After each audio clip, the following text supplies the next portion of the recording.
बाकी लोगों का ठीक आ रहा है सर, तो मुझे लगता है आपके इसमें दिक्कत आ रही है। तो सर सबको ठीक आ रहा है?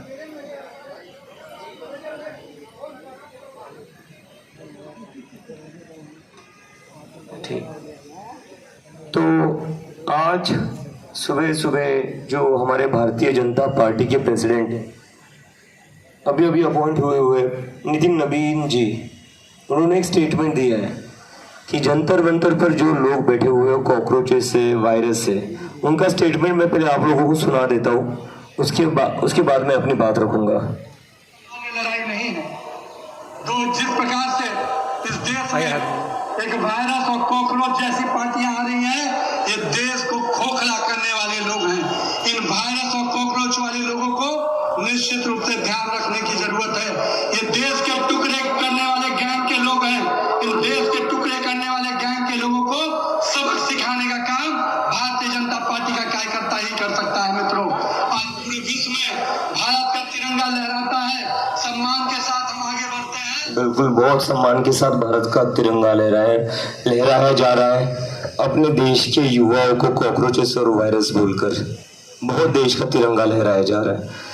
तो ये जो स्टेटमेंट है भारतीय जनता पार्टी के प्रेसिडेंट का, थोड़े दिन पहले एजुकेशन मिनिस्टर, यहाँ पर जो लोग आए हुए प्रोटेस्ट कर रहे हैं, बच्चों के लिए न्याय मांग रहे हैं, उनको आतंकवादी कहते हैं, और अभी बीजेपी के प्रेसिडेंट कहते हैं ये वायरस है, और कह रहे हैं कि इनको सबक सिखाना पड़ेगा, और इनको सबक बस भारतीय जनता पार्टी के कार्यकर्ता सिखा सकते हैं। मैं पूछना चाहता हूँ, कैसे सबक सिखाना चाहते हो? क्या कहना चाह रहे हो आप? लोगों को मारना चाहते हो? और क्या इसीलिए हम देख रहे थे कि जिन गुंडों ने यहाँ आकर एक इंसान का सर फोड़ा, उसके खिलाफ पुलिस ने कोई एक्शन नहीं लिया, तो ये जो सबक सिखाने की बात हो रही है वो उसी प्लान का हिस्सा था क्या? एक तरफ एजुकेशन मिनिस्टर टेररिस्ट कहता है, उनकी पार्टी का प्रेसिडेंट कहता है वायरस है, इनको सबक सिखाना चाहिए, और बीजेपी के कार्यकर्ता ही सबक सिखाएंगे। उसके बाद बीजेपी के गुंडे यहाँ आकर गुंडागर्दी करते, लोगों का सर फोड़ते हैं, और उसके बाद पुलिस उनके ऊपर कोई एक्शन नहीं लेती। तो ये क्या बीजेपी और पुलिस की कोई सेटिंग चल रही है? ये मेरा सवाल है पुलिस से भी और बीजेपी से भी। और नितिन नवीन जी से मैं कहना चाहता हूँ कि हम लोग वायरस नहीं है। ये जो बीजेपी नाम का वायरस इस देश पर लगा हुआ है, और धर्मेंद्र प्रधान नाम का वायरस जो इस एजुकेशन सिस्टम पर लगा हुआ है, हम उसकी वैक्सीन है, हम उसका एंटीवायरस है, तो हम लोग वायरस नहीं है। और डबल इंजन सरकार का और एक डबल कमाल, डबल धमाका हो चुका है। महाराष्ट्र में थोड़े दिन पहले पेपर लीक हुआ था, और उसी को आगे बढ़ाते हुए, इतने अच्छे अचीवमेंट को और थोड़ा आगे बढ़ाते हुए, आदरणीय सम्माननीय मोदी जी के नेतृत्व में एक और पेपर लीक हुआ है राजस्थान में, उसके ऊपर आशुतोष बात करेंगे। तो आज सुबह खबर आई कि आरपीएमसी राजस्थान पैरामेडिकल परीक्षा का पेपर जयपुर के एक कॉलेज में लीक हो गया। वहाँ के संचालक मिली भगत करके बच्चों को नकल करवा रहे थे। बहुत सारे बच्चों से पैसे ऐंठ कर नकल करवाने का प्लान था।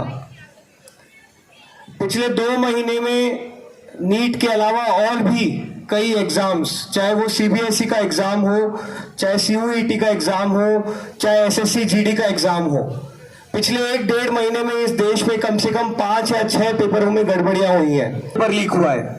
अगर आज आपने आवाज नहीं उठाई, अगर आज आप जंतर मंतर नहीं पहुंचे, अगर आज आपने सोशल मीडिया पर पेपर लीक के मुद्दे पर आवाज नहीं उठाई, धर्मेंद्र प्रधान का इस्तीफा नहीं मांगा, तो कल आपका पेपर भी लीक होगा, कल आपकी नौकरी पर भी खतरा आएगा। हम सभी माता पिताओं से भी अपील करते हैं कि अपने बच्चों को ना रोकें, ये उनके भविष्य की लड़ाई है। अगर आज आप सिर्फ किसी डर के मारे या फिर किसी की भक्ति के चक्कर में अपने बच्चों को नहीं भेजेंगे, अपने बच्चों को ये लड़ाई लड़ने से रोकेंगे, तो आपके ही बच्चों का भविष्य बर्बाद होगा। और जैसे कि हम देख रहे हैं कि पिछले कुछ दिनों से कई सारे किसान यहाँ आने की कोशिश कर रहे हैं, लेकिन उनको हाउस अरेस्ट के अंडर पुट किया जा रहा है, हाउस अरेस्ट में रखा गया 48 घंटों से। उसके ऊपर दीपक बालियान जी अपनी बात रखेंगे। साथियों, पिछले कई दिन पहले जब हमने 28 तारीख का बड़ा कॉल दिया था कि सभी किसान संगठन, खाप पंचायतें और छात्र संगठन सब यहाँ बड़ी संख्या में जाता, जो चंद पैसों के लालच में बच्चों के सपने बेच देते हैं, तो शायद इतने बच्चों की जाने नहीं जाती। और हम पूछना चाहते हैं कि आप किस हक से, किस जिम्मेदारी से उनको रोकने का काम कर रहे हैं। तो हमारी यही बातें थी जो हम आपके बीच में साझा करना चाह रहे थे। और भी कई चीजें हैं, जैसे फोटो है लगातार से जाएंगे, वो भी हम आपको बताते रहेंगे।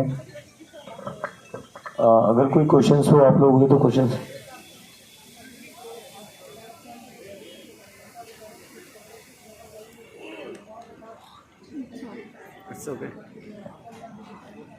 यही कह रहे हैं और यही हो रहा है, और ये पूरा पुलिस के प्रोटेक्शन में हो रहा है।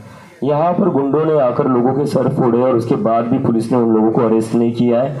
उन लोगों ने वापस से जाकर इंस्टाग्राम पर वीडियो डाली है कि अभी थोड़ी देर के लिए डिटेन हो जाएगी, पुलिस हमें शाम तक छोड़ देगी और रात को आकर हम फिर किसी और को मारेंगे।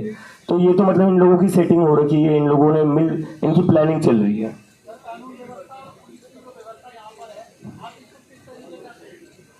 हाँ जी,